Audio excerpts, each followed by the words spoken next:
Israel Gaza இந்த போர்ல இஸ்ரேலில் இருக்கும் இஸ்ரேலிய மக்கள் என்ன நினைக்கிறார்கள் என்று பார்த்தால், அவர்கள் மேக்சிமம் இந்த இஸ்ரேல் காசா போர் சீக்கிரம் முடிவுக்கு வர வேண்டும், அதுவும் நாளைக்கே முடிவுக்கு வர வேண்டும் என்று அழுத்தம் திருத்தமாக சொல்கிறார்கள். அதுவும் கூட இல்லாமல் இஸ்ரேல் டெவலப் ஆகிறதுக்கு காசா மக்கள் பெருமளவு பங்காற்றி இருக்கிறார்கள். காசா மக்கள் தினக்கூலிகளாக டெய்லி காசாவில் இருந்து இஸ்ரேலுக்கு வேலை செய்துவிட்டு காசாவுக்கு சென்று விடுவார்களாம். இது போல இஸ்ரேல் டெவலப் ஆகிறதுக்கும் காசா ஒரு காரணமாக இருக்கிறது. சோ காசா மக்களை நம்ம விரட்டக்கூடாது. காசாவில் இருக்கும் ஒரு சில ஆயிரங்கள் உள்ள அந்த ஹமாஸ் தீவிரவாதிகளால் ஒட்டுமொத்த காசாவையுமே நாம பழித்திருப்பது நியாயமில்லை. நெதன்யாகு செய்வது மிகப்பெரிய தவறு என்று இஸ்ரேலில் வாழும் இஸ்ரேல் மக்கள் நெதன்யாகு பற்றி ஒப்பீனியன் தெரிவிக்கிறார்கள். அதுவும் மட்டுமில்லாமல் நெதன்யாகு விரைவில் வீட்டுக்கு போக வேண்டும், அவர் பதவியில் நீடிக்க கூடாது, ஜஸ்ட் லீவ் மீ அலோன் அப்படின்னு அவங்க சொல்ற அளவுக்கு அவங்களுடைய ஆதங்கம் இருக்குது. எங்களை தனியா விட்டுட்டு நீங்க போங்க, வீட்டுக்கு போங்க, பதவியில நீடிக்க கூடாது என்று கூறும் அளவிற்கு இஸ்ரேல் மக்கள் தற்போது புரட்சியில் கிளம்பியுள்ளார்கள்.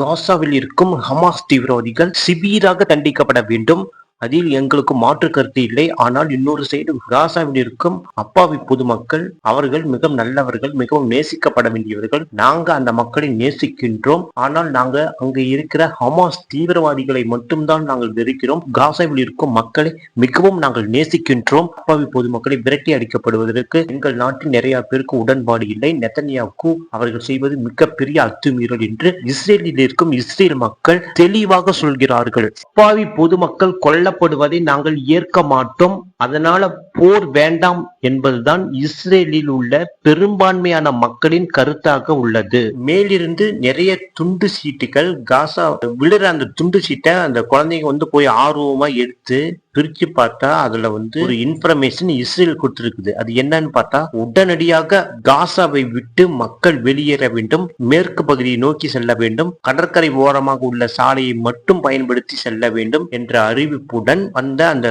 குறுஞ்செய்தியை பார்த்து மக்கள் மேலிருந்து உழுவுறதுன்னா ஒரு விளையாட்டுத்தனமா புடிச்சு படிச்சு பார்க்கும்போது இது உடனே அந்த மக்கள் என்ன செய்வது என்று தெரியாம கையில கிடைச்ச பொருளை தூக்கிக்கிட்டு, அந்த வண்டிக்கு பஞ்சரும் இல்ல ஒண்ணும் இல்ல, வண்டியில பார்த்தா எல்லாம் காற்று இல்லாம இருக்கும், அந்த வண்டியில் ஃபியூவல் கூட இல்லாம இருக்குது நிறைய வண்டி, அந்த வண்டியில எல்லாத்தையும் அடுக்கி வச்சு தள்ளிக்கிட்டு போறாங்க. அப்படி சாரையா போறதுனால அங்க ஜஸ்ட் நடந்து போற அளவுக்கு தான் இருக்குது ஒழிஞ்சு எந்த விதமான வேகமாகவும் போக முடியாது. ஏன்னா அவ்வளவு கூட்டம் சாரையாக கிட்டத்தட்ட 4.5 லட்சம் பீப்புள் காசாவில் இருந்து தற்பொழுது வெளியேறி கொண்டிருக்கிறார்கள். 2025 இந்த நவீன உலகத்தில் மக்கள் தங்களுடைய சொந்த இடத்தை விட்டு சாரையாக வெளியேறும் இந்த அவலம் காசாவில் நடந்திருப்பது மிகவும் வருத்தத்துக்குரியதாக உலக நாடுகள் மத்தியில எழுந்திருக்கிறது. ஐநா இதற்கு கடும் கண்டனம் தெரிவித்து நீங்க இனப்படுகொலை செய்து கொண்டீர் என்று சொல்லும் அளவிற்கு அறிக்கை வெளியிட்ட பிறகும் இஸ்ரேலில் உள்ள இந்த நெதன்யாகு துணிந்து இது மாதிரி ஒரு முடிவு எடுத்து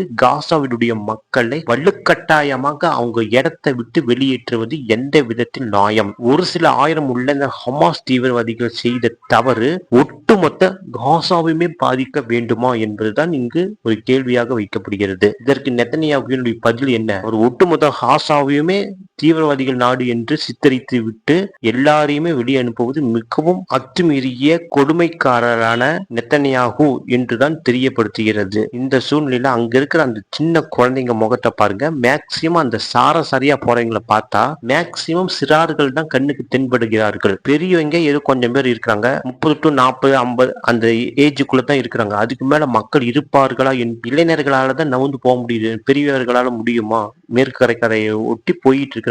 அடுத்து என்ன நடக்கும் என்பதை வரும் வீடியோவில் அப்டேட்டாக பார்க்கலாம். இவ்வாறு ஒரு இனமே பசியோடும் பட்டினியோடும் அழிந்து மடிவதுதான் நெதன்யாகு அவர்களின் எண்ணமா, அல்லது ஹமாஸ் தீவிரவாதிகளை அழிக்க வேண்டும் என்பது அவருடைய எண்ணமா என்கிற கேள்வி நமக்கு வந்திருக்கிறது. ஏனென்றால் ஹமாஸ் தீவிரவாதிகளை அழிக்க வேண்டும் என்று நினைத்தால் அவர் ஹமாஸ் தீவிரவாதிகளை டார்கெட் செய்து அழித்திருக்க வேண்டும். ஆனால் அந்த ஹமாஸ் தீவிரவாதிகளை காரணம் காட்டி ஒட்டுமொத்த காசாவுடைய மக்களின் மீது அடக்குமுறையை ஏவி விடுவது எந்த விதத்தில் நியாயம்? சர்வதேச அளவில் கடும் நெருக்கடி இஸ்ரேல் மீது வைக்கப்படுகிறது. எகிப்து இப்ப நடந்த கத்தார் மீட்டிங்ல இஸ்ரேல் நம்மளுடைய எதிரி அப்படின்னு சொல்ற அளவுக்கு இஸ்ரேல் மீது கடும் கண்டனத்தை அண்டை நாடுகளும் மேற்கு உலக நாடுகளும் பல நாடுகளும் வைத்திருக்கிறது. நீங்க இப்படி செய்யக்கூடாது என்று அவர் மீது வன்மையாக குற்றங்கள் சாட்டப்படுகின்றன. அந்த குற்றங்கள் அனைத்தையும் இஸ்ரேல் தலைவர் நெத்தனியாகு ஒரு பொருட்டாக மதிப்பதில்லை. இவ்வாறாக காசா மக்கள் சிதறடிக்கப்பட்டுள்ளார்கள்.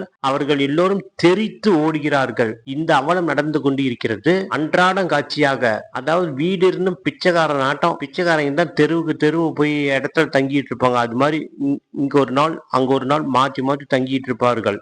அதுபோல ஒட்டுமொத்த காசாவுமே பிச்சைக்கார நாடாக மாற்றி விட்டது இந்த இஸ்ரேல். அதனால அவங்க பிச்சைக்காரங்களாட்டம் இருக்கிற துணியெல்லாம் எடுத்துட்டு டென்ட் அடிச்சு இங்க ஒரு நாள் அங்க ஒரு நாள் அங்க ஒரு நாள் இப்படி மாற்றி மாற்றி தங்கிக்கிட்டு அவங்க தூங்கி முடிச்சு அவங்களுடைய முக்கிய வேலையை உணவு தேடுறது தான். எங்காவது யாராவது டொனேஷன் பண்ணுவாங்களா, யாராவது உணவு ஃபுட்டு கொடுப்பாங்களா, எங்காவது கிடைக்குமா அப்படின்னு ஓடிட்டு உணவு வாங்கி சாப்பிட்டுக்கிட்டு இப்படி பிச்சைக்காரங்களாக ஒட்டுமொத்த காசாவையுமே மாற்றி விட்டது இஸ்ரேல். இது எல்லா கணக்கையும் அவங்க தலையில தான் கட்டணும். ஏன்னா அந்த அளவிற்கு இவங்க 2 பேரும் நினைத்திருந்தால் இந்த போரை முடிவுக்கு கொண்டு வந்திருக்கலாம். அங்குள்ள மக்கள், அமெரிக்க மக்கள் நிறைய பேர், இஸ்ரேல் மக்கள் நிறைய பேர் இந்த போரை முடிவுக்கு கொண்டு வர வேண்டும் அப்படின்னு தான் நினைக்கிறார்கள். ஆனா இவங்க 2 பேரும் நினைக்காத காரணத்தினால் இந்த போர் தொடர்ந்து அங்கு நடந்து கொண்டிருக்கிறது. நூற்றுக்கணக்கான மக்கள் டெய்லியுமே கொல்லப்பட்டு கொண்டிருக்கிறார்கள். உணவுக்கு வாங்க வரும்போதே அங்கேயே ஒரு குண்டு போட்டு அதுல ஒரு 100 பேர் 200 பேர் சாவறாங்க. அப்படி மக்களை டார்கெட் பண்ணியும் அடிக்கிறார்கள். ஆனா அது நாங்க மக்கள் அடிக்கலைன்னு சொல்லிட்டு மக்கள் அடிக்கிறார்கள் என்பதுதான் வருத்தத்திற்குரிய ஒன்று.